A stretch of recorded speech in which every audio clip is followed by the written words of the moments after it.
Bonjour.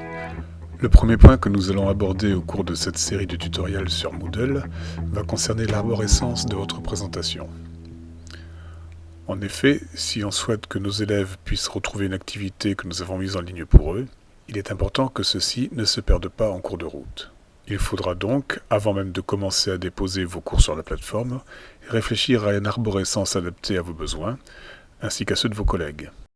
À titre d'exemple, voilà le parcours que suivent mes élèves lorsqu'ils veulent récupérer un cours.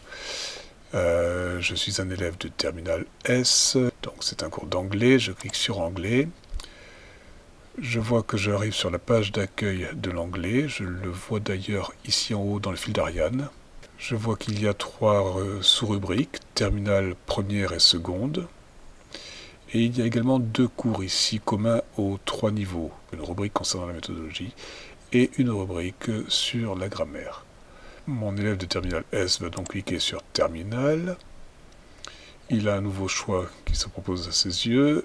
C'est un élève de terminale S, il va donc cliquer sur TES ou S. Et là on arrive sur la page qui va recueillir les cours. Et là la subdivision que j'ai faite ici, elle est par notion. On voit donc ici que les liens à suivre sont assez évidents pour l'élève. Si on est plusieurs professeurs dans l'établissement en anglais à utiliser la plateforme, il va falloir rajouter le nom des différents professeurs dans l'arborescence. Donc en anglais, j'ai 3 professeurs, Monsieur X, Madame Y, Madame Z. Monsieur X a des terminales, des premières et des secondes. Madame Y a des premières et des secondes. Et Madame Z a des terminales et des secondes également. Je reviens sur Monsieur X. Il a plusieurs types de terminales. Il a une terminale L, une terminale ES, et comme première, il a une première S. En seconde, on n'a pas de catégorie suivante. Si je vois le cas de Madame Y maintenant, elle a une première L et une première ES. Pareil, pour la seconde, on ne rajoute pas de division supplémentaire. Et Madame Z a une terminale S. Donc cette arborescence, elle est réalisée par le référent numérique de votre établissement. Ce n'est pas vous qui allez la mettre en place. Il faut arriver avec un schéma comme celui-ci et le proposer au référent numérique.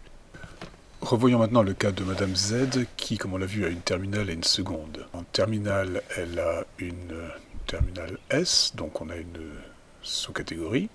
Par contre, en seconde, on n'a pas de spécialisation, donc on va passer directement au cours. Le chapitrage que j'ai effectué pour les secondes est en fonction des compétences étudiées au cours de l'année.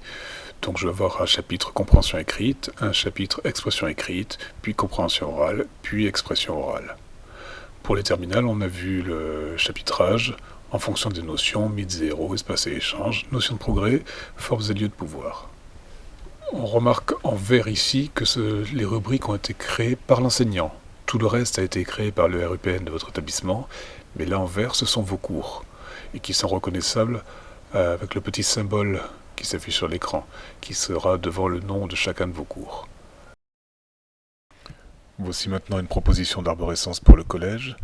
Ici, le travail de présentation sera beaucoup plus réduit, car il n'y a pas autant de sous-catégories à créer. On pourra se contenter des noms des profs et des niveaux dans lesquels ils enseignent.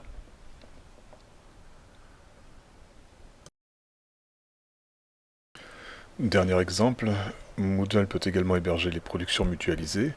On peut donc tout à fait envisager une rubrique travail collaboratif plutôt qu'anglais, avec une sous-rubrique EPI par exemple, s'ouvrant ensuite sur les différentes thématiques à aborder.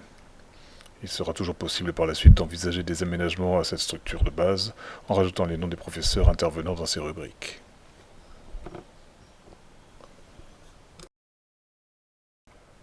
Enfin, pour terminer, vous pouvez télécharger le récapitulatif en ligne sur le site pour le présenter à la personne ressource de votre établissement.